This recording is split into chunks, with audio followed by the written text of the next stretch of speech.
Rattan, Hangloo, to address the gathering on the theme Science, Technology and Freedom, a Historical Perspective. Sir.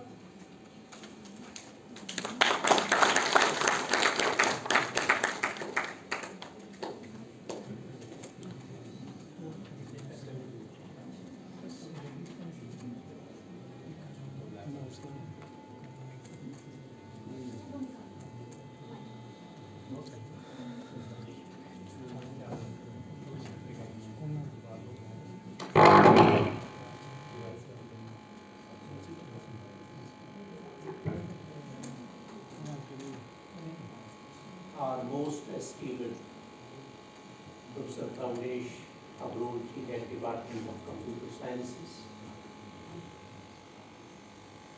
Professor Rahul Gupta, the chief guest of this function. Professor Lal Sen ji, Professor Vinod Sharma ji, Dr. Riya Mahajan. I also acknowledge Professor Vinod Rai ji, my friend, the Vice Chancellor of this university, who has started many academic activities at my previous university. Before we talk about the topic of discussion here, let me at the very outset greet and acknowledge the reverence, all reverence at my command. The entire Kohl family, Professor Owen Kohl, his Mrs. Puna Kohl. More importantly here, Mrs. Veena Kohl, wife of the greatest scientist, Professor J.L. Kohl, their children, Mr. Koval Kohl, Ms. Sheetal Kohl, other family members, Rajinder Kohl, Vasanti, my wife Sharika, Sunita Bharati Kohl, Neeraj Kohl, Mr. Ravi ji, and all others who are carrying on their legacy at the domestic level. I would like to mention at the very outset here that it's not simply our academic sentiment that's attached to it, but it's our family sentiment that's attached to the great professor whom we popularly call the Bite. In fact, I listened to the previous two lectures online during COVID, which were very competently delivered by departments, assistants, and help. When this year, Veena, somebody else mentioned to me that there's a lecture coming up, I thought I would never be in a position to repay my debt to YG. At least let me do this small act of performance. Unfortunately, I'm a historian, not a scientist.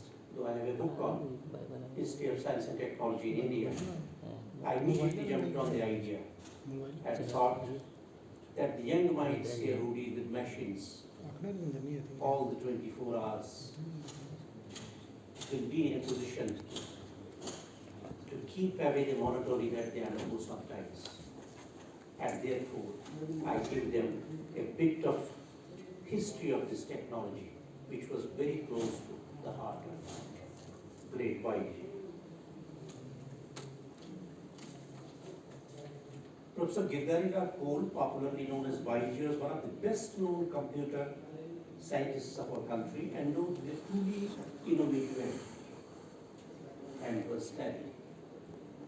An integrated personality, he was always shunning away from limelight of publicity and made very valuable contribution in the field of computer science and physics. While looking at the photographs here, myself and Professor Paulich, you were discussing that he was always away from the limelight, otherwise you would find a bulk of photographs and so many other things. He was one of those few Indians who had the vision and perseverance to see how far this field of computer science would contribute to human society at popular level, regionally and globally. His concern was how the genuine application and advancement of computer science could interact with various societal needs and aspirations in this backward state of Jammu and Kashmir. I remember his visits to colleges, even to some of the schools also in there.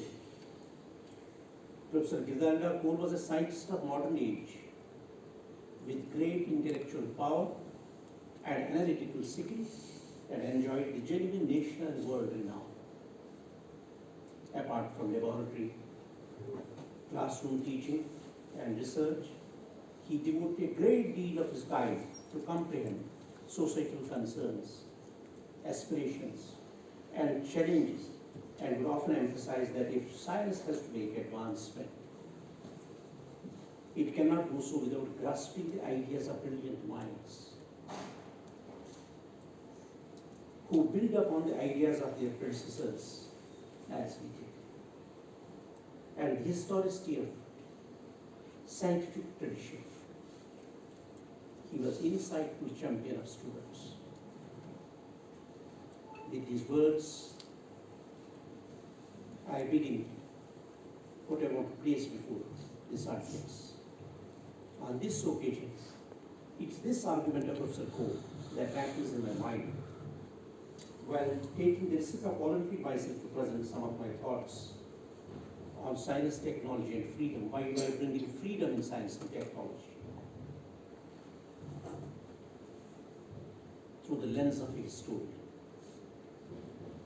Though briefly for a constant of time, I have brought in this discussion of science, technology, and the question of freedom with historical underpinnings as conceived by a variety of scholarship working in this field and trying to build a convincing critique. Science and technology are multi-layered and multi-dimensional aspects of human society. These are prime movers of any social change. We must remember that science sweeps everything that produced it for laying the foundation of overarching progress, right from primitive times to feudal to mercantilist and to our postmodern times. I am not aiming to provide you all chronologically build explanations for technological changes in India from ancient times to present day, or to present a catalog of experiments in science and technology. But my main concern is to present a synoptic of thoughts that concern us, the common people today, besides the roots of some of our difficult problems are there in India. There was an impression that to both Indians and outsiders, there was a premise of technological stagnation. For centuries, but with the progress of history writing, by Indian historians, this impression was overturned. And it was demonstrated to the whole world that there was an enormous technological breakthrough, dynamism in all spheres of human activity in this country. Even before the coming of Europeans, before the coming of Turks, before the coming of Mughals. We must remember that some societies move faster in some cluster of time than others. For example, the basic structure of windmill was known to Greco-Roman world for thousands of years before it could be accepted and widespread by world in 8th century AD.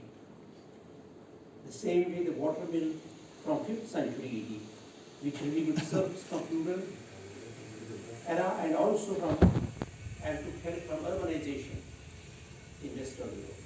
There has always been stiff resistance to science and technology before its application in any part of the world, because the production of science always makes two classes, the weak and colliding antagonistic relationship. You can see something else also happening behind the doors of science. Any and every society evolved out of accumulation and experimentation. That's why the famous Greek philosopher Herodotus said that change is the only permanent thing that remains. Neither science nor technology. That keeps on changing every moment. Look at the obsolete typewriters that we used for almost more than a century in this country. Today nobody remembers, the younger generation of course more so. Although positivist philosophers regarded the progress of science as continuous movement of accumulation, But as a historian, one always realized that development of science is not continuous process, but it is marked by a series of breakthroughs, breaks, and alternation of periods of normal science and revolutions. Scientists form a close community whose research bears on well-defined range of problems, and the action of scientists in advanced science are determined by what we call disciplinary matrix. That's to say, a state of scientific achievement which is accepted by a significant proportion of scientists, which tends to be imposed on all others.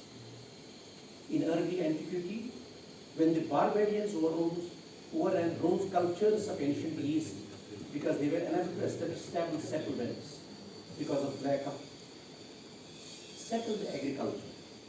It was in 2nd century BC that these conditions were achieved through the transformation of clan settlements and societies and the evolution of